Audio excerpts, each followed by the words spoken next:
સતત પાંચમી વખત ઓલિમ્પિક ગોલ્ડ મેડલ જીતીને ઇતિહાસ સર્જ્યો, બૂટ ઉતાર્યા અને નિવૃત્તિ કરી જાહેર। પેરિસ ઓલિમ્પિક 2024 અનેક વિવાદોને કારણે આયોજન કરતા IOC મેજબાન ફ્રાન્સ માટે કાળા ધબ્બા સમાન રહી છે અને ભારતની શેરની વિનેશ ફોગાટને 100 ગ્રામ વધારે વજનને કારણે અયોગ્ય જાહેર કરાતા વધુ એક કાળો ધબ્બો લાગ્યો છે। જો કે અનેક મોરચે પેરિસ ઓલિમ્પિક યાદગાર અને રેકોર્ડ બ્રેક બની રહ્યો છે।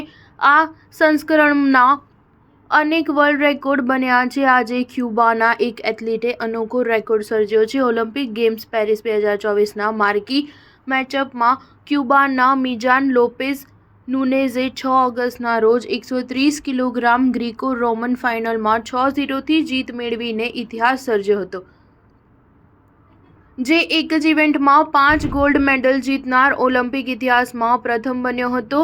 નુનેઝે મેટ પર બૂટ ઉતાર્યા બાદ કહ્યું કે મને થોડું દુઃખ થયું। તે સમયે એવું લાગ્યું કે જાણે તમે તમારા જીવનનો એક ભાગ ત્યાં છોડી દીધો છે। નાનપણથી જ હું આ રમત રમી રહ્યો હતો, એક એવી રમત જેણે મને વિશ્વભરમાં ઓળખ આપી। મેં મેટ પર એક સપનું છોડી દીધું, પરંતુ એક સપનું જે તમામ યુવાનોને પ્રેરણા આપશે।